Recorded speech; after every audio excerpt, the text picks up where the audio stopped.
আপু আজকে আপনার জন্য যে রেসিপিটা করব এটা হচ্ছে চিকেন কারাহি। আচ্ছা, একটা চিকেন কারাহি রেসিপি করব। আগে দর্শকদের বলে নিই আমাদের কি কি উপকরণ লাগছে। দর্শক চলুন দেখে নিই চিকেন কারাহি করার জন্য আমাদের কি কি উপকরণ লাগছে।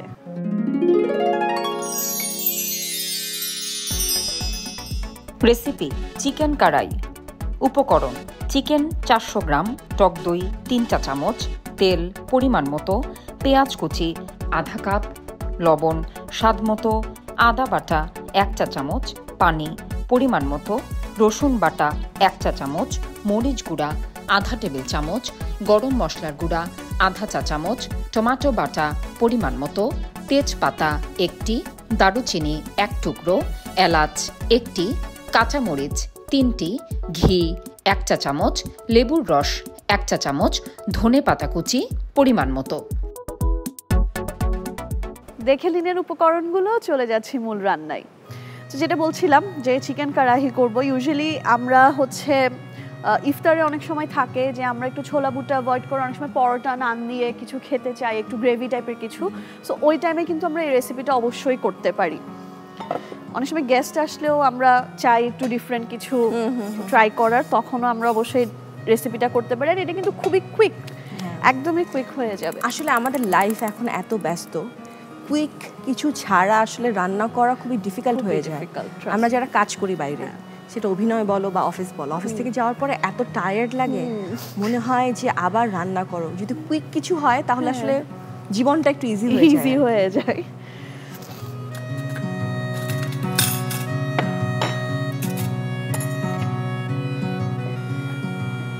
যেটা বলছিলাম যে আমরা হচ্ছে এখন কুইকলি এটা করব। আজকে আমরা হচ্ছে কনকা স্টোভে রান্নাটা করছি। আমার বাসায় কনকার মাইক্রোওয়েভ ওভেন, সো আমার তাহলে তো অনেক ইজিলি অনেক রেসিপিস আপনি করতে পারেন। আমরা কিন্তু অনেক রেসিপিস দেখাচ্ছি কনকা মাইক্রোওয়েভ ব্যবহার করে, যেখানে অ্যাকচুয়ালি মানে খুবই মজার মজার রেসিপিস হচ্ছে এন্ড প্রপারলি কুক হচ্ছে। এবং আমি কিন্তু মানে চুলায় যে কোনো রান্নার চেয়ে আমি প্রেফার করি মাইক্রোওভেনে বেক করে বা এয়ার ফ্রায়ারে দিয়ে। মানে আমি চেষ্টা করি আমার সর্বোচ্চ যে তেলটা যতটুকু কম ব্যবহার করা যায়। এটা হচ্ছে এখন তেল দিয়ে দিলাম, একটু তেল বেশি যাবে যেহেতু একটা কারি টাইপের রেসিপি, একটা কারাহি, সো হচ্ছে তেলটা একটু বেশিই যাবে। এরপর এখন তেলটা গরম হয়ে আসছে, আমরা হচ্ছে পেঁয়াজের কুচিটা দিয়ে দিব। আচ্ছা, আমি কি তোমাকে হেল্প করবো? আমাকে বললে দিয়ে দিতে পারি, আমাকে একটা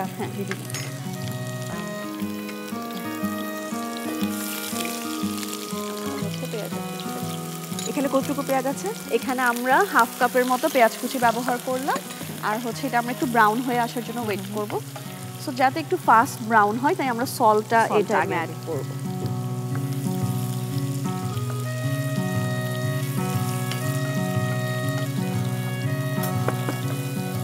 আমি রান্না শিখেছি হচ্ছে সোশ্যাল মিডিয়া থেকে। সোশ্যাল মিডিয়াতে অনেক রান্নার সুন্দর সুন্দর ভিডিওস আছে, তো আমি এরকম রাত জেগে যখন থাকি তখন দেখতে থাকি। মাঝে মাঝে মনে ইন্টারেস্টিং লাগে যে আচ্ছা আমি তো পারি, এটা তো অত কঠিন না, ঠিক আছে একটু ট্রাই করব। দেখতে কিন্তু ভালোই লাগে ভিডিওসগুলো, স্পেশালি কোভিডের সময় there is no entertainment, right? We're stuck in home. কি করব? আচ্ছা এইসব রান্না ভিডিও আসে, আচ্ছা ঠিক আছে। তো সপ্তাহে একদিন যেতাম, গিয়ে বাজার করে আনতাম, প্রতিদিন রাতে কোনো না কোনো আইটেম রান্না করতাম, নিউ রেসিপি একদম। মানে মোটামুটি 4-5 মাস প্রতিদিন কিছু না কিছু রান্না করতাম। আর এটা আমার মার জন্য খুব অবাক করার বিষয় ছিল। আমি প্রথম মিষ্টি বানিয়েছি, আম্মু বিশ্বাসই করতে পারছে না যে এটা আমার পক্ষে বানানো সম্ভব। আসলে এটা কিন্তু ঠিক যে আমরা একটা রেসিপি যখন দেখি তখন বারবার অন্য রেসিপিটা ট্রাই করতে ইচ্ছা করে, সিমিলার টাইপ অফ রেসিপিস। আপনার কি বেকিং করতে ভালো লাগে? হ্যাঁ, বেকিং করতে ভালো লাগে। ইনফ্যাক্ট কোভিডের সময় যারই বার্থডে হতো আমার ফ্যামিলির, সবার বার্থডে কেক আমি বেক করতাম। কারণ ওই যে বাইরে থেকে আনবে তখন তো একটা মানসিক ইয়ে ছিল। সো হ্যাঁ, বাট আমি বেকিং অনেক ছোটবেলা থেকে করি। ইনফ্যাক্ট মানে আমাদের বাসায় জবে থেকে আমার ধরো 4-5 যখন পড়ি তখন থেকে আমাদের বাসায় ওভেন, তো তখন থেকেই হচ্ছে আমি আর আমার বাবা হচ্ছে বেকিং করতাম। আচ্ছা, সো তখন আসলে এত কিছু করার সময় কখন ছিল? মানে তখন তো মানে এখন তাও শুটিংটা একটু কম করা হয়, তখন তো অনেক বেশি কাজ করা হতো। তখন বেকিংটা না তখন আমি যখন টানা শুটিং করতাম সাথে তখন আসলে আমার জীবন বলে কিছু ছিল না। বিকজ আমি যখন প্রথমে অভিনয় শুরু করি তখন তো আমার পড়াশোনাটা একটু আছে। হ্যাঁ তো লাস্ট কয়েকটা সেমিস্টার ছিল, তো এমন হতো যে আমি বই খাতা নিয়ে শুটিংয়ে যেতাম, শুটিংয়ের ফাঁকে আমি পড়তাম। হ্যাঁ তারপর যখন গ্র্যাজুয়েশন শেষ হয়ে গেল তখন তো হচ্ছে কি জাস্ট মাসে হয়তো 22 দিন টানা শুটিং করি, মানে সকাল 10টা থেকে রাত 12টা 1টা 2টা 3টা যখন শেষ হয় তখন আসলে আমি কিছুই করতাম না। কিন্তু কোভিডের সময় আমি প্রথম আসলে ব্রেক পেলাম, যে কাজের বাইরে যে আমার একটা জীবন আছে এবং এই জীবনটা যে খুবই আনন্দের এবং বাসায় থাকাটা কত আরামের এটা আমি বুঝলাম। এবং সম্ভবত এরপর আর আমি ওইভাবে কাজ করতে পারতাম না, কারণ মানে ওই কোভিডে বাসায় বসে থেকে এত আরাম পেয়ে গেলাম যে আর ওই পরিশ্রম আর ওভাবে করতে ইচ্ছা করে না এখন আর। আসলেই ঠিক আপু, কথা বলতে বলতে পেঁয়াজটা হচ্ছে ব্রাউন হয়ে এসেছে, আপনি আমাকে একটু দিব বলো। আদা রসুন, হ্যাঁ আদা রসুন বাটা একটু দিয়ে দিন। আচ্ছা আমি দিয়ে দিচ্ছি, আপনি পাশে আসেন, তাইলেই হতো। 1 চামচ আদা রসুন বাটা, আদা দিয়ে দিলাম। একটু পানি দিয়ে দিতে পারি আমরা যাতে তেলটা না ছিটকে আসে, একটু হালকা, তাহলে পেঁয়াজ যে বেরেস্তাটা হচ্ছে ব্রাউনটা হচ্ছে ওইটা স্টপ হয়ে যাবে, এর থেকে আর পুড়ে যাবে না। ও এটা একটা ইয়ে না, হ্যাঁ মানে যখন আমি চাবো যেটা না পুরুক তখন তখন একটু পানি অ্যাড করে দিবেন, তাহলে এটা কিন্তু আর কুক হচ্ছে না। এটা আমি নতুন শিখলাম। এখানে হচ্ছে 1 চামচ আমরা আদা দিয়ে দিলাম, আর হচ্ছে 1 চামচ রসুন। এখন পেঁয়াজটা কিন্তু আর কুক হচ্ছে না। বাহ, এটা আমি নতুন শিখলাম আজকে। এরপর এখানে হচ্ছে একটু লাল মরিচের গুঁড়া দিব। আপনি ঝাল খেতে পছন্দ করেন? হ্যাঁ, আচ্ছা, সো খুব বেশি ঝাল খাই না, বাট ভালোই লাগে, একদম ব্লান্ট হলে ভালো লাগে। হ্যাঁ, 1.5 টিস্পুনের মতো মরিচের গুঁড়া দিয়ে দিলাম।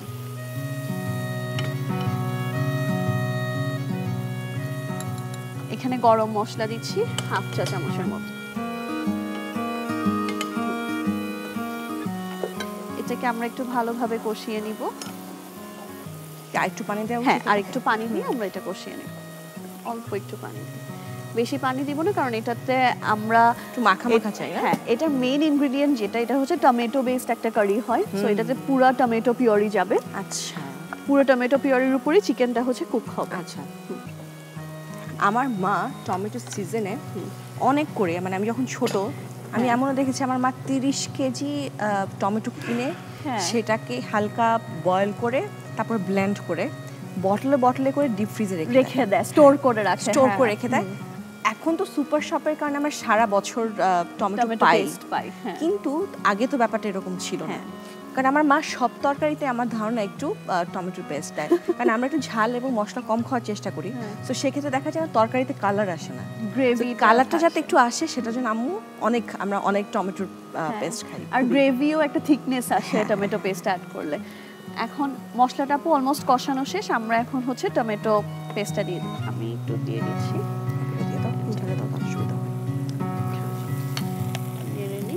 এটা হচ্ছে একদম পিওর টমেটো পেস্ট, যেটা হচ্ছে আমরা নর্মাল টমেটোকে হালকা একটু বয়েল করে দেন হচ্ছে ব্লেন্ড করে নিয়েছি।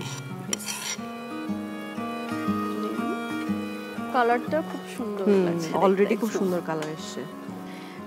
এখন হচ্ছে এখানে আমরা অল্প একটু দই ব্যবহার করব। আচ্ছা, দইটাকে একটু হালকা এভাবে ফেটে দিব, অল্প জাস্ট একটু ক্রিমিনেসের জন্য আমরা দইটা ব্যবহার করছি এখানে।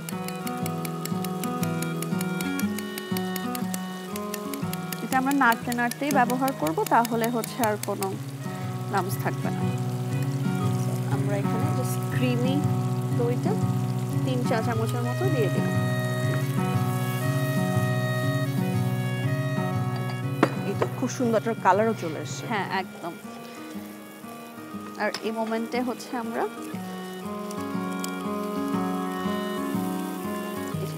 বেশি না, একদমই একটা তেজপাতার টুকরো, ছোট্ট একটা দারচিনি আর একটা এলাচ, দ্যাটস ইট।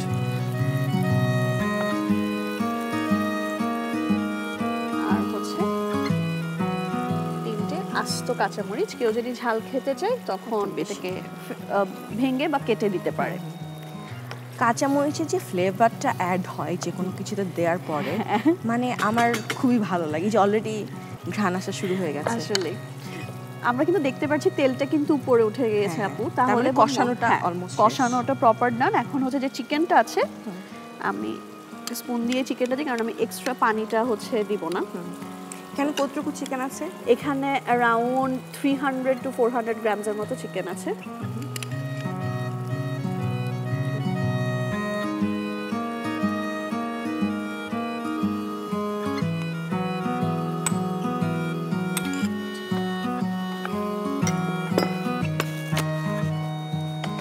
চিকেন হতে সময় কম লাগে। হ্যাঁ, আর এখানে কিন্তু আমরা বোনলেস চিকেন ব্যবহার করেছি, যার কারণে এটা কিন্তু আরো খুব অল্প সময় লাগবে। আর দই যেহেতু আছে, এটা আরো ফাস্ট হয়ে যাবে। রাইট, আপু সব জানেন। হ্যাঁ, আমিও একটা আমার নিজের কুকিং শো শুরু করব। এক্স্যাক্টলি, করা উচিত আসলে। আমি আমাদের দেশের সব কুকিং শো যে শুধু তা না, আমি আমাদের আশেপাশের দেশের কিংবা বিদেশের যত কুকিং শো হয়, যত ওই কম্পিটিশনগুলো হয়, আমি সব দেখি। আমার খুব ভালো লাগে দেখতে। মানে আমি রান্না করি বা না করি, আমার রেসিপি দেখতে বা রান্না করছে খুব ভালো লাগে। প্লেটিং করছে তখন দেখতে ভালো লাগে, মানে ইন্টারেস্টিং লাগে ব্যাপারটা আসলেই। এবং রান্নাটা একটা আর্ট। আমি যেমন একটা আর্টিস্ট, আমার আর্টটা হচ্ছে অভিনয়। হ্যাঁ, but this is also an art. Exactly. আর এটাতে মানে আর্টে যেরকম আমরা মিক্স ম্যাচ করে অনেক কিছু করতে পারি, এভাবে করতে পারি। হ্যাঁ আপু, এটা হতে 4 to 5 মিনিটস লাগবে। পারি আপু, চিকেনটা কিন্তু অলমোস্ট হয়ে এসেছে, আর 2 to 3 মিনিটসের মধ্যে হয়ে যাবে। যেটা বলেছিলাম, যেহেতু এটা বোনলেস, খুবই অল্প সময় লাগবে। আর এটা কিন্তু ওভারকুক হলেও কিন্তু খেতে একদমই ভালো লাগে না। এটা না পরোটা, লুচি এগুলো দিয়ে খেতে খুবই ভালো লাগে। তাই প্রথমে বলেছিলাম, অনেকে আছে, মানে আমার বাসায় এটা আছে যে আমরা কিন্তু এভরিডে ছোলা মুড়ি খাওয়াটা পছন্দ করি না, কিংবা ভালো তো লাগে। তো একটু চাই, একদিন একটু মশলা টাইপের কিছু থাকবে, পরোটা, নান বা লুচি দিয়ে খাবো, তখন কিন্তু এটা ইজিলি করা যায়।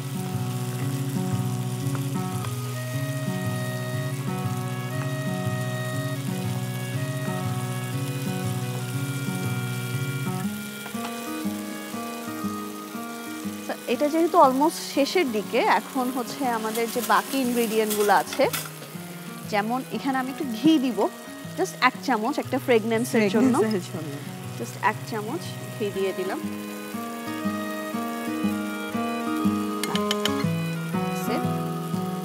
আর একটু যেহেতু আমরা এটা নামিয়ে নিব একটু পরে, নামাবার আগে একটু লেবুর রস।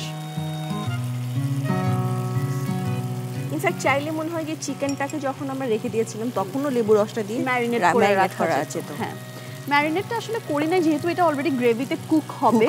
সো আমরা হচ্ছে ম্যারিনেটটা করলে একটু সময় লাগে, এখন তো আমরা কুইকলি করে ফেলতে পারছি একদম। এক্স্যাক্টলি।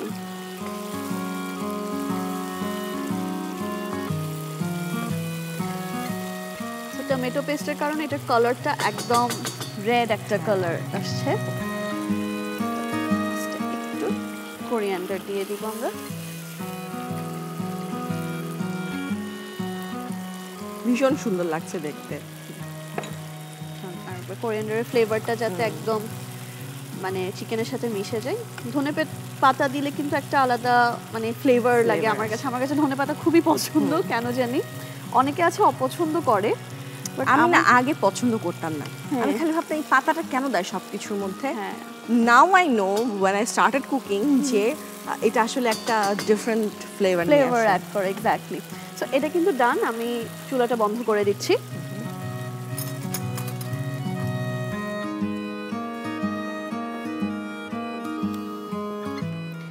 আমি একটা সার্ভিং ডিশ নিয়ে নিয়েছি আপু, এখন হচ্ছে এটা আমি এখানে সার্ভ করে নিব।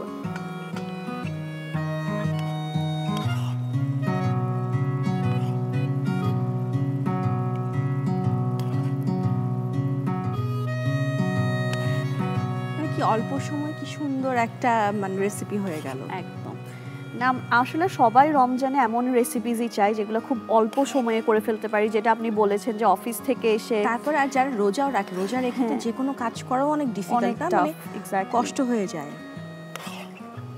সো এরকম একটা মজার খাবার এরকম 10 মিনিটে হয়ে গেল। তো আর একটু ডিফারেন্ট কিছুও ট্রাই করতে ইচ্ছে করে। সবসময় সেম টেস্টের খাওয়া আসলে ভালো লাগে না খেতে।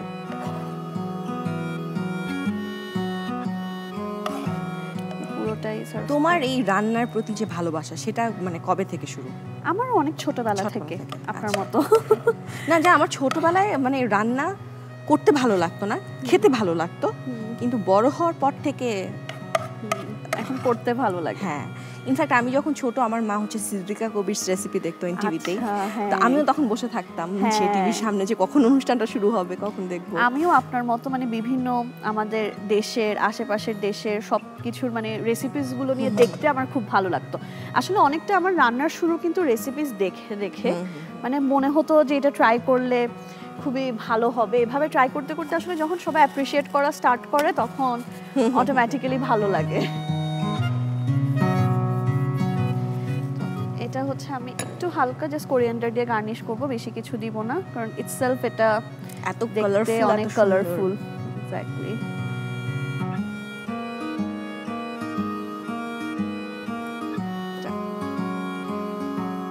তো আপু আপনার জন্য সিম্পল অ্যান্ড কুইক এই চিকেন কারাহি রেডি। বাহ, চমৎকার, খুব সুন্দর গ্রান। আমি এটা কালকেই আমার ইফতারে ট্রাই করতে চাই। আজকে আমরা একসাথে ইফতার করব। যখন ইফতার করব তখন আমরা ডেফিনেটলি এটা খাবো। শিওর।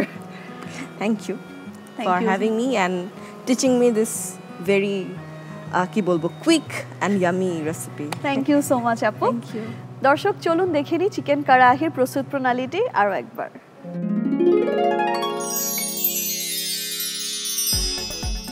Recipe chicken karahi. প্রণালী: প্রথমে একটি ফ্রাই প্যানে তেল দিন, এরপর পেঁয়াজ কুচি ও লবণ দিয়ে হালকা ভাজুন।